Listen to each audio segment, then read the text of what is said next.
Hello everyone, कैसे हैं आप सब। एक बार पुनः से कोचिंग क्लासेस पर स्वागत है। उम्मीद करता हूं आप सब अच्छे होंगे, मस्त होंगे, बेहतर होंगे, आपकी पढ़ाई बेहतर चल रही होगी। क्लास 11th केमिस्ट्री में आज का टॉपिक है कृष्णिका विकिरण, चैप्टर सेकंड चल रहा बच्चों। हमेशा ये 2 नंबर में क्वेश्चन पूछा जाता है, इसलिए हम 2 नंबर के लायक ही पढ़ेंगे। सबसे पहले हम बात करते हैं ये आदर्श कृष्णपिंड होता क्या है। आदर्श कृष्णपिंड किसे कहते हैं?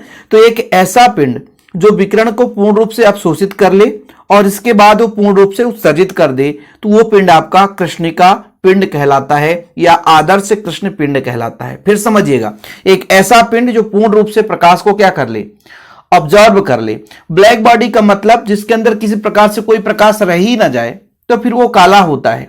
ठीक है, क्या होता है बच्चों? काला।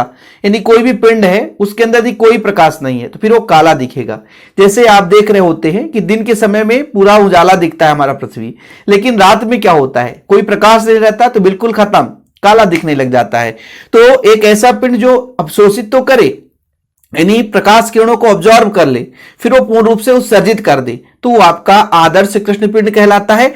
फिर उस पिंड से जो उत्सर्जित होने वाली विकिरण है उसे हम कृष्णिका विकिरण कहते हैं। सिंपल, एक छोटा सा डेफिनेशन है। 2 नंबर में पूछा जाता है कि एक आदर्श कृष्ण पिंड वह है जो क्या करता है बच्चों, विकिरण को पूर्ण रूप से अवशोषित कर लेता है और फिर पूर्ण रूप से क्या करता है, उत्सर्जित कर देता है, तो आपका एक आदर्श कृष्ण पिंड है।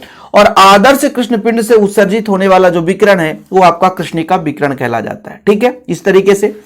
अब ऐसे पिंडों को जब हम गर्म करते हैं तो यह रक्त तप्त हो जाता है, मतलब लाल रंग का एकदम बिल्कुल गर्म हो जाता है। यानी बिल्कुल रक्त तप्त का मतलब यही है, रक्त जैसे लाल रंग हो जाता है तथा लाल प्रकाश को उत्सर्जित करता है। यानी जब ज्यादा मात्रा में गर्म करते हैं तो लाल रंग की किरणें निकलती है।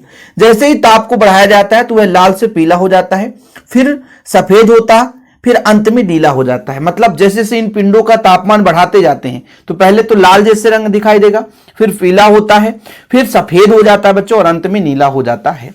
लास्ट में आपको एक पॉइंट और लिख लेना है इसमें कि उत्सर्जित विकिरणें तापक्रम के वृद्धि से निम्न आवृत्ति से उच्च आवृत्ति की ओर जाते हैं। मतलब यहां पे आपने समझा कुछ कि भाई जो विकिरण उत्सर्जित होती हैं पहले निम्न ऊर्जा आवृत्ति के विकिरण उत्सर्जित होती हैं, धीरे धीरे उनकी ऊर्जा जो है बढ़ती जाती है तो उच्च ऊर्जा आवृत्ति की ओर चली जाती हैं। क्योंकि पहले बताया गया, पहले लाल रंग का दिखाई देगा, फिर वो पीला रंग का दिखाई देता है, फिर सफेद, फिर अंत में नीला। मतलब पहले तापक्रम के साथ साथ जो आवृत्ति है, यानी जो एक प्रकार से निकलने वाली किरणें हैं उनकी आवृत्ति भी जो है बढ़ती जाती है। ये हो गया कृष्णिका विकिरण। छोटा सा ही टॉपिक था भाई, लंबा चौड़ा खींचने की जरूरत है ही नहीं है। कृष्णिका विकिरण आपको सिंपल तरीके से, आदर्श कृष्ण पिंड आपको समझ में आया, एक ऐसा पिंड जो प्रकाश किरण पूर्ण रूप से अवशोषित कर ले और उत्सर्जित भी कर दे, वो कृष्णिका पिंड कहलाता है या आदर्श कृष्ण पिंड है। और बच्चों उससे उत्सर्जित होने वाली जो विकिरण है वो कृष्णिका विकिरण कहलाती है। तो फिलहाल अभी के लिए एक छोटा सा टॉपिक लेकर आता हूं ताकि यदि क्वेश्चन किसी प्रकार से पूछा जाए, आप यूट्यूब पे सर्च करो तो हमारा वीडियो जरूर आपको मिल जाए। और बच्चों यदि आप केमिस्ट्री में तैयारी बेहतरीन करना चाहते हो तो आप लोग नोट्स ले लें प्रॉपर रूप से। 100 रुपीज चार्ज लगता है। कांटेक्ट नंबर मेरा पर्सनल नंबर है 9685299149, 9685299149, 9685299149। इस नंबर पर आप कांटेक्ट कर सकते हैं, नोट्स ले सकते हैं प्रॉपर रूप से तैयारी के लिए। फिलहाल अभी के लिए इतना ही। जय हिंद, वंदे मातरम।